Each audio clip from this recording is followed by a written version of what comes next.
안녕하세요. 승리한사 가족 여러분. 오늘은 누가복음 6장 39절에서 49절까지의 말씀입니다. 누가복음의 22번째 강좌로 주께서 엄히 책망하신 죄악들이란 제목의 말씀입니다.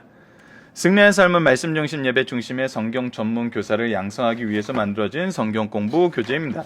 승리한 삶은 2017년 1월 누가복음 1장에서 6장까지의 말씀을 함께 묵상하고 있습니다. 오늘이 바로 1월의 마지막 날로 6장 마지막 말씀을 저희들 함께 묵상하고 있습니다. 앞으로 3개월 동안 누가복음 나머지 부분을 저희들이 함께 묵상하게 될 것입니다.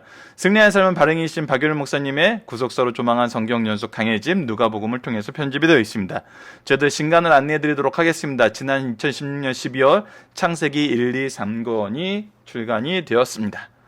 저희들 주일날 업로드되는 위크스터디를 통해서는 누가복음 전체 내용이 어떤 내용을 가지고 있는지, 이 누가복음을 통해서 우리에게 말씀하시고자 하신 하나님의 본뜻이 무엇인지 살펴보고, 이번 주 내용을 통해서 저희들이 이 내용을 세분화해서 살펴보고 있어요. 저희들 지금까지 살펴본 내용을 통해서 주의해야 되는 것이 무엇이냐면, 하나님의 말씀은 지금 현재 우리가 이 나누어진 대로 그 나누어진 것이 하나하나가 의미가 있는 말씀이지만, 이것이 다 이렇게 분리되어서 뭐 이렇게 속된 말로 이 영어의 옴니버스식으로 여러 가지 이야기를 짜집기 해서 만들어 놓고 그것을 이렇게 우리에게 보여주는 게 아니에요. 성경은 하나님 말씀으로 성경 전체를 통해서 우리에게 주시고자 하시는 교훈이 있고, 그 전체의 내용을 우리에게 가르치기 위해서 세분화돼서 가르치는 내용이 있어요. 즉 하나의 하나님의 말씀이라는 거예요. 자, 하나의 하나님의 말씀이란 부분에 대해서 학자들이나 이것에 동의하고 있는 사람 없는 사람이 여러 분야가 뭐 이렇게 주장이 있을 수 있어요. 그러나 이 하나가 아니라는 말 속에 우리가 항상 내포하고 있는 위험이 뭐였냐면, 이것은 하나의 이야기가 아니야. 하나의 이야기가 아니야라는 곳에 내포되어 있는 이 주장에 본래 숨겨진 의도가 무엇인 경우가 굉장히 많았냐면, 성경은 하나님의 말씀이 아니야라는 의도가 항상 숨어져 있었어요. 그래서 우리가 이 부분을 여러 가지 면에서 막 증명을 하려고 그래요. 그리고 이 부분을 자꾸 나눠서 여러 가지 면으로 분석해서 하나님의 말씀은 하나의 말씀이 아니야, 결국은 이것은 사람에 의해서 짜집기 된 말씀이야, 이렇게 보는데, 여러분들 성경 자체를 통해서 우리가 볼 수 있는 것은 성경은 하나의 하나님의 말씀이었고, 이것이 우리에게 주시고자 하시는 뜻이 성경 안에서 우리에게 주어지고 있다는 거예요. 우리가 왜 이 얘기를 하냐면, 지금 황금률에 대한 부분과 주님이 엄히 책망하신 이 죄악들에 대해서 앞에서 우리에게 가르쳐주는 저 큰 전제가 있어요. 그것은 무엇이냐면 예수 그리스도예요.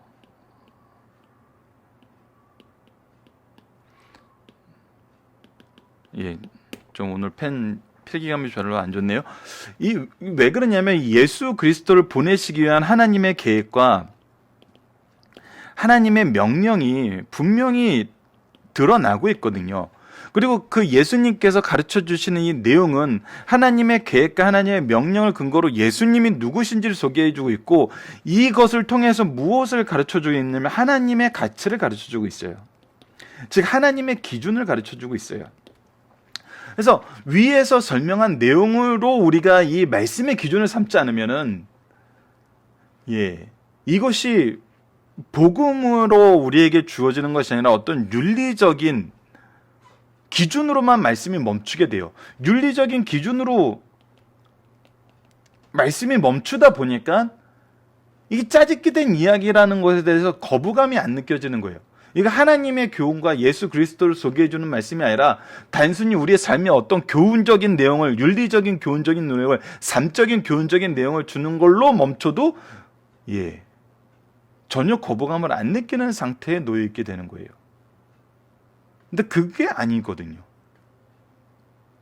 세상 사람들은, 예수님을 모르는 사람들은 성경을 언어하는 것을 펴서 윤리적으로 우리 인생에 굉장히 좋은 책이다, 이렇게 느낄 수 있어요. 그러나 우리는 아니라는 거죠. 우리는 그것의 핵심이 되는 더 본질적인 예수 그리스도에 대한, 즉 복음에 대한 의미를 우리는 찾을 수 있어야 돼요.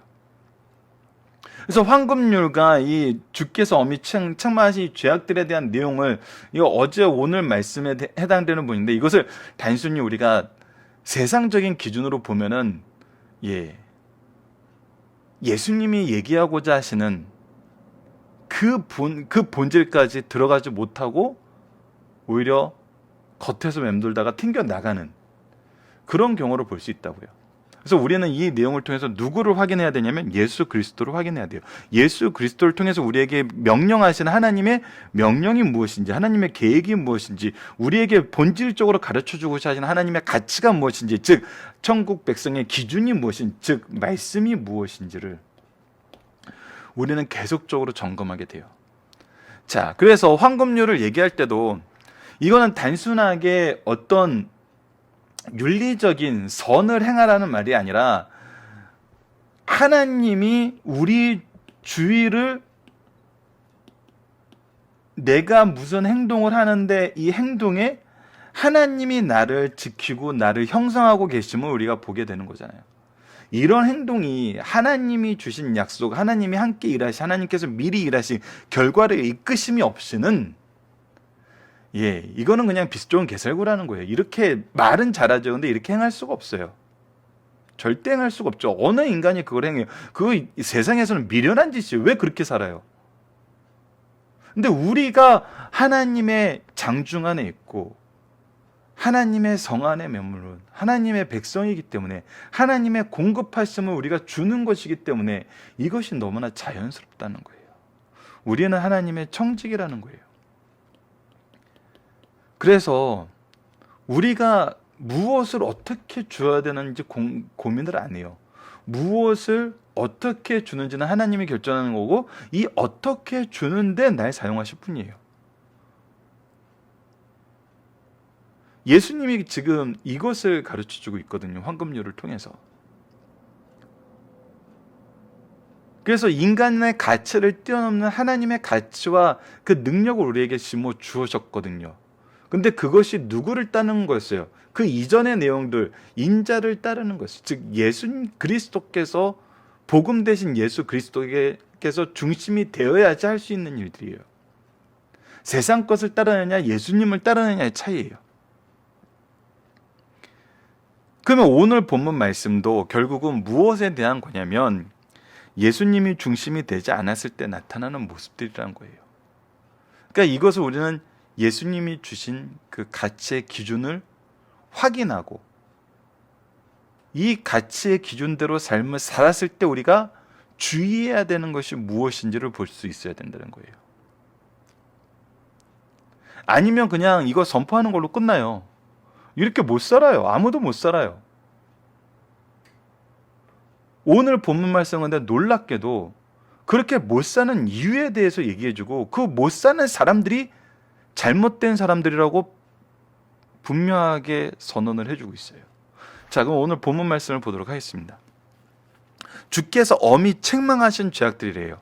자, 이 책망이란 말에 이 말씀을 선포하시는 분들, 저도 지금 오늘 이 말씀을 선포하면서 주의해야 될 건 뭐냐면 이렇게 책망하라고 주신 말씀이 아니에요.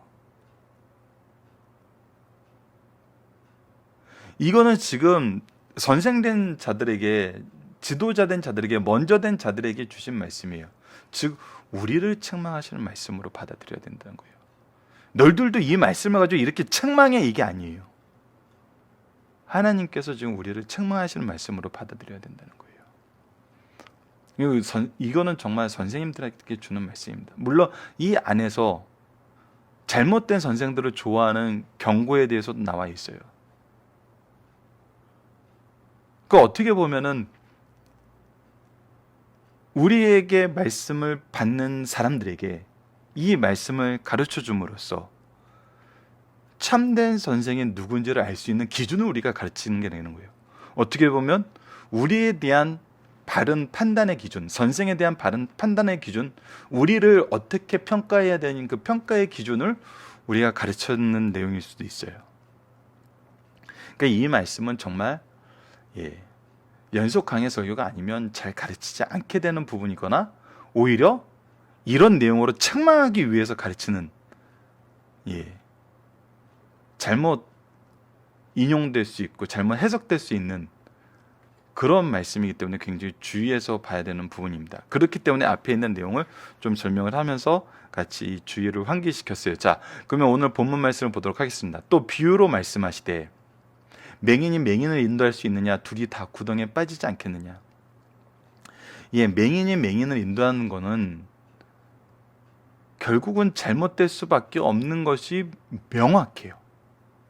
특히 이스라엘처럼 산악지역, 예루살렘처럼 산악지역에 위치한 도시에서 많은 산악을 가지고 있는 이곳에서는 맹인된 사람들이 인도함을 받지 않고서는 단 한 걸음도 전진할 수 없고, 전진하는 것이 오히려 위험에 빠지는 굉장히 위험한 상황에 놓이게 되는 거예요.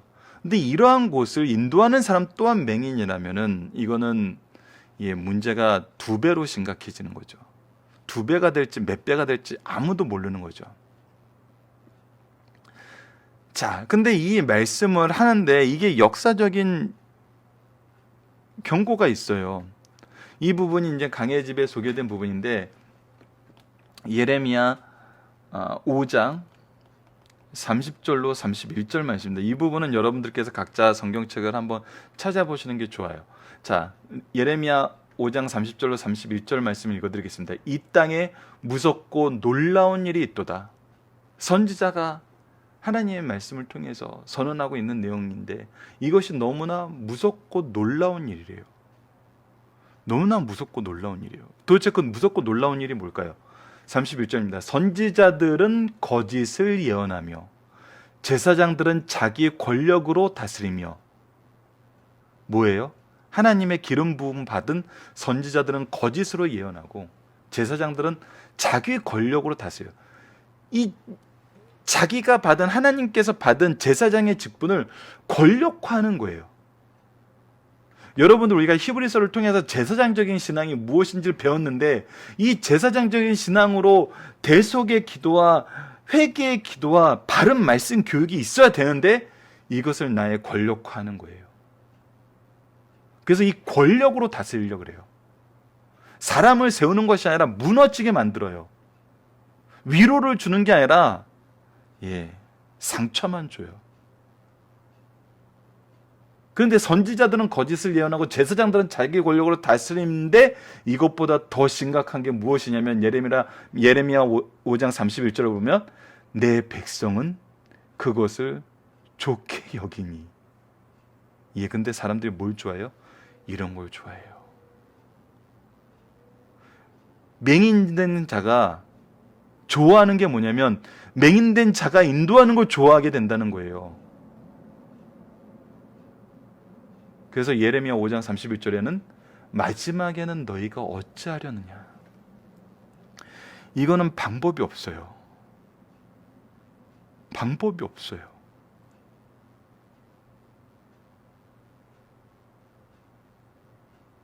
정말 방법이 없어요. 이게 도대체 어찌하려는 거예요. 근데 이걸 좋아해요. 그래서 또 비유로 말씀하시되 맹인이 맹인을 인도할 수 있느냐, 둘이 다 구덩이에 빠지지 않겠느냐. 이 말씀은 선생된 자들도 주의해야 되지만 누가 주의해야 된다는 거예요? 제자들도, 자녀들도 알아야 된다는 거예요. 진리의 말씀을 가지고 얘기하는지, 나는 혹시 오히려 맹인된 저 사람의 얘기를 더 좋아하고 있진 않는지, 거짓된 예언을 좋아하고 그 권력화시키는 그런 시스템을 더 좋아하고, 교회가 예수 그리스도의 복음이 중심이 되는 것이 아니라 다른 것이 중심이 되어서 나의 만족감을 채워주는 것이, 내가 세운 기준대로 돌아가는 것이 더 좋다고 생각하고 있진 않냐는 거예요.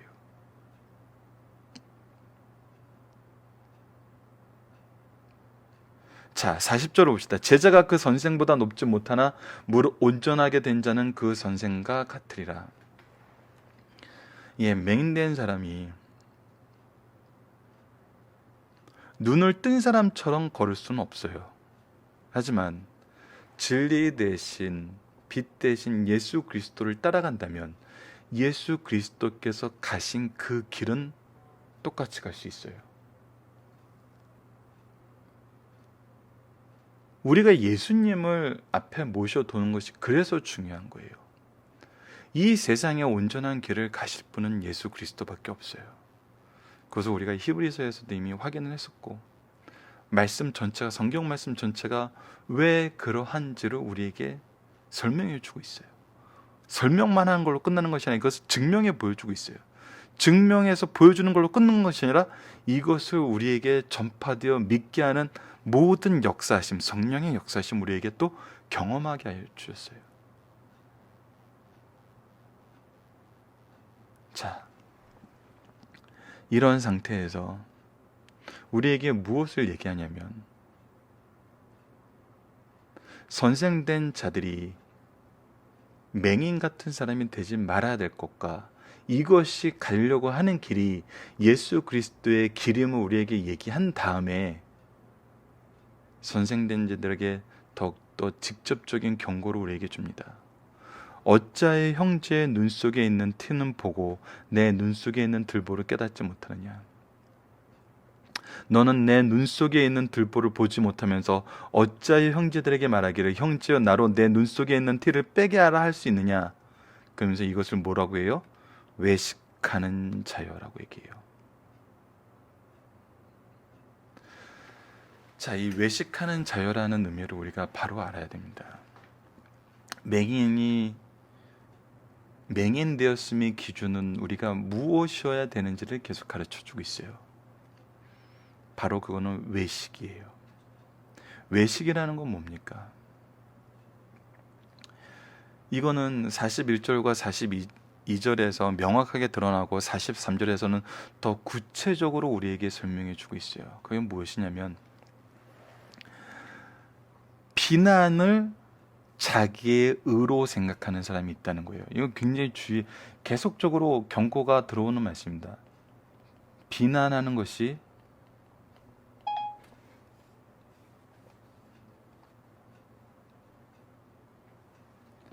자기의 의로 여기는 것. 여러분, 이 말씀에서 가장 주의해야 되는 부분이 바로 이 부분입니다. 우리가 신앙생활하면서 가장 주의해야 되는 부분이 이 부분이에요. 이것을 우리가 뭐라고 계속적으로 반복해서 얘기하냐면 재판관이 되지 말라 그래요. 재판관은 안 된다는 거예요.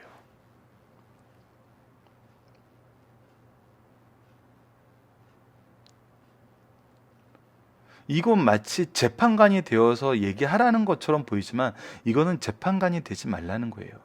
의라는 것은 비난하는 것으로 그 의를 드러낼 수도 없고 그 의가 성취될 수도 없고 그 의가 깨끗해지지도 않아요. 근데 내가 비난을 하면 나는 마치 의로운 사람이 되고 나는 마치 내 모든 의를 실천했던 사람이 되는 걸로 착각하는 경우가 있어요. 이 착각에 가장 많이 빠지는 사람이 바로 선생들이에요. 먼저 된 사람들이에요. 말씀을 먼저 배웠다는 사람들, 말씀의 기준을 깨달았다는 사람들. 근데 이 말씀은 먼저 누구에게 주어진 거냐면 나에게 주어졌어요. 그렇다면 나의 삶의 기준이 바뀌어야 돼요. 나의 삶의 모습이 예수 그리스도의 기준으로 바뀌어야 돼요. 나의 삶의 기준은 예수 그리스도의 기준으로 바뀌지 않은 상태에서 내가 알고 있는 기준으로 남을 판단하는 사람들이 누구예요? 바로 외식하는 자라는 거예요.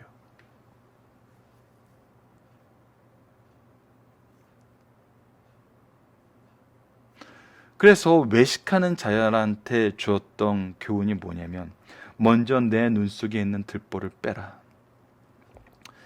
빼라. 무엇을 하라는 거예요? 예수 그리스도의 기준을 가지고 먼저 회개하라. 회개 속에서 그 은혜를 경험하라. 그 은혜를 경험한 후에야 내가 밝히 보고 하나님의 기준을 밝히 보고 이 사람을 어떻게 회복시킬 수 있는지 바로 경험하고 형제의 눈 속에 있는 티를 빼리라. 이것은 지적으로 되는 것이 아니에요. 비난으로 되는 것이 아니에요. 사랑의 수고로 되는 거예요.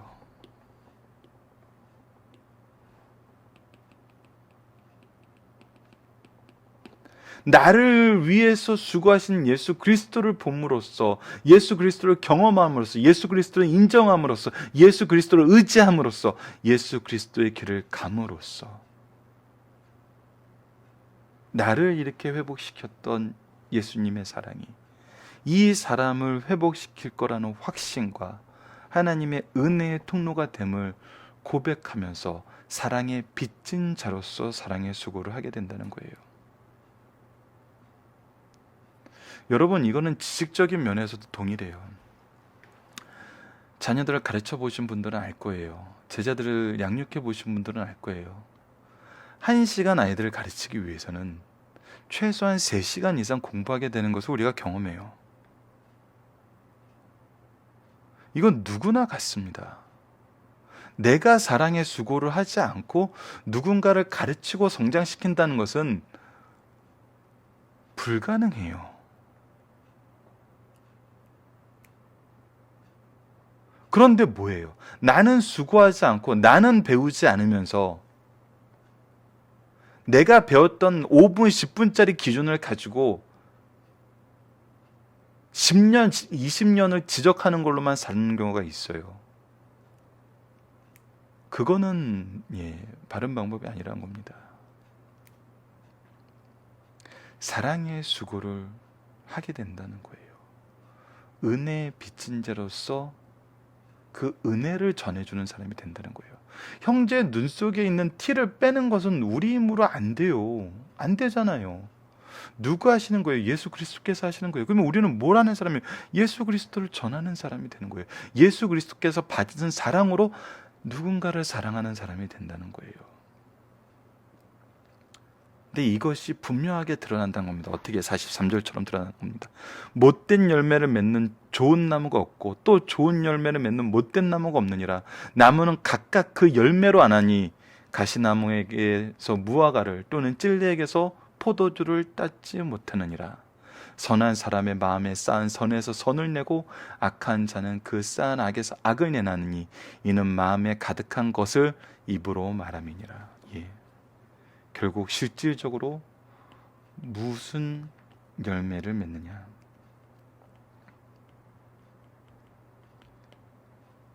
결국 열매로 그 사람을 우리가 볼 수 있다는 거예요. 열매로 그 사람을 볼 수 있어요.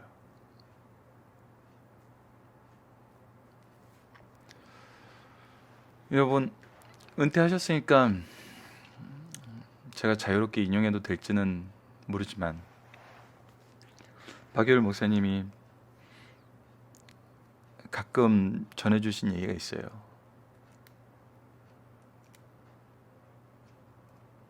어떤 사람 옆에만 가서 친해지면은 그 사람처럼 되는 경우가 너무 많대요. 교회 내에서도. 그러니까 항상 비난하기를 좋아하는 사람들 옆에 있으면 비난하는 사람이 되고, 섬기는 사람 옆에 있으면 섬기는 사람이 된다는 거예요.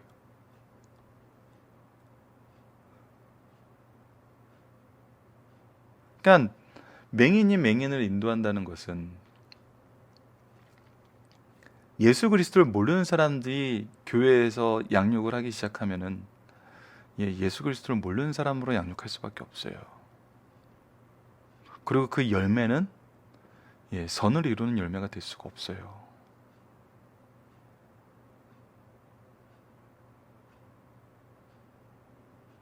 여러분들, 교회는, 하나님의 나라는, 천국은 비판으로 이루어지지 않습니다. 비판으로 이루어지지 않아요. 혁명으로 이루어지지 않아요. 사랑으로 이루어진다는 거예요. 누구의 사랑? 예수 그리스도의 사랑. 우리를 향한 하나님의 사랑. 우리의 사랑이 아니에요. 우리의 능력이 아니에요. 우리는 그 은혜를 소유하고 나누는 사람일 뿐이에요. 젊었을 때 혈기왕성할 때 가장 받아들이기 힘든 부분이 이 부분이었죠. 나는 뭔가 될 수 있고 나는 뭔가 할 수 있다고 생각하는데, 성경은 왜, 우리의 믿음의 스승들은 왜 하나님이 주신 것으로 살아, 하나님이 일하게 하셔 라는 것으로 우리의 능력을 꼭 제한하는 것 같고 우리의 가능성을 제한하는 것 같은 느낌을 볼 때가 많았어요. 결국 근데 말씀을 통해서 삶을 조금 더 살아보면 무엇을 알게 되냐면, 내가 예수님을 너무 몰랐구나, 하나님을 너무 몰랐구나, 우리 인생의 창조에 하나님 나타나는 하나님의 기준을 너무 몰랐구나, 그리고 우리가 죄에 대해서 너무 몰랐구나. 하나님의 기준으로 이 모든 것을 점검해 보면은, 은혜 중에 은혜로다라고 고백할 수 있는 것이 바로 우리를 위한 하나님의 사랑이었는데, 우리를 향한 하나님의 계획이었는데, 우리는 여전히 내가 중심이 된 하나님의 계획, 내가 중심이 된 예수 그리스도의 사랑만 외치고 있었구나. 그래서 46절에서 얘기를 합니다. 너희는 나를 불러 주여 주여 하면서도 어찌하여 내가 말하는 것을 행하지 아니하느냐? 어찌하여 예수님께서 기준이 되는 것을 인정하지 않느냐? 어찌하여 예수님을 통해서 보여주는 하나님의 계획에 아직도 순종하지 않느냐? 어찌하여 너희들만 그렇게 강하고 너희들의 기준만 계속 얘기하느냐? 내가 나와 내 말을 듣고 행하는 자마다 누구와 같은 것을 너에게 보이리라. 그래서 예수님께서 분명히 얘기하세요. 예수님 같은 사람들이 우리에게 보여진다는 거예요. 우리가 예수님과 같은 그런 기준으로 사는 삶임을 증명해 주시겠다는 거예요. 집을 짓되 깊이 파고 주추를 반석에 놓은 사람과 같으니 큰 물이 나서 탕류가 그 집에 부딪히되 잘 지었기 때문에 능히 요동하지 못하게 하였거니와. 우리는 반석 위에 하나님께서 변하지 않는 분명한 증거를 허락하여 주시고 그 능력을 보여주신다는 겁니다. 듣고 행하지 아니하는 자는 주체 없이 흙 위에 집 지은 사람과 같으니 탕류가 부딪힘에 집이 곧 무너져 파괴됨이 심하니라 하시니라. 정말 우리가 우리의 기준을 말씀으로, 그리스도의 기준으로 다시 살펴보아야 돼요. 다시 살펴봐야 됩니다. 여러분들 예레미야 5장 30절로 31절 말씀 잘 기억하시고, 바른 기준으로 사는, 예수 그리스도의 기준으로 사는 것이 얼마나 중요한지를 우리가 봐야 돼요. 자, 이제 앞으로 예수님이 가르쳐 주시는 모습, 예수님이 보여주시는 모습을 통해서 예수님이 우리에게 보여주시는 신앙의 기준을 계속적으로 확인하게 될 겁니다. 그리고 하나님이 예수님을 통해서 하나님의 계획과 그것을 어떻게 이루시는지 그 기준을 우리는 계속 확인하게 될 거예요. 그 기준이 우리의 기준이 되어야 돼요. 그 기준이 우리의 삶의 기준이 되어야 되고, 우리의 판단의 기준이 되어야 되고, 우리가 양육하고자 하는 기준이 되어야 돼요. 근데 다른 기준을 위해 잠깐 이 성경 말씀의 일부를 빌려다 쓰는 것은 맹인이 맹인을 인도하는 것이고, 이거는 오히려 파괴되고 무너지고 심판의 대상이 될 뿐이라는 것을 우리가 확인을 해야 됩니다. 누가복음을 통해서 우리가 이것을 확인해 나가고 바로 적용해 나가는 승리한 삶 가족 여러분들 되었으면 합니다. 자, 본문 묵상하기를 하나씩 보도록 하겠습니다. 우리가 삶 속에서 가장 안타까운 일은 무엇인가? 맹인이 맹인을 인도하는 거예요. 우리가 악한 것을 좋아하게 되는 모습이에요. 이거 알아요. 말씀이 있는 한 이것을 모를 리가 없어요. 어떤 사람이 선한 선지자고, 어떤 사람이 바른 제사장이고, 어떤 사람이 하나님의 통치를 대행하는 사람인지 우리 알아요. 근데 우리가 이걸 싫어해요. 그 우리도 동일하게 맹인되는 걸 기뻐하는 사람이 되는 거예요. 스스로 가장 주의하는 죄는 무엇입니까? 내가 재판관이 되고 비판하는 것으로 나의 선을 이루었다고 생각하는 거예요. 근데 이것은 결국 열매로 증명돼요. 그것이 바로 3번입니다. 악한 자들은 결국 어떻게 증명되나요? 열매로 증명됩니다. 우리에게 어떤 열매가 있는지 분명히 보여요. 여러분들 그 열매는 더 분명하지만 바로 사람입니다. 내 주위에 어떤 사람이 있나 보세요. 나에게 양육받은 사람이 어떤 사람인지 보세요.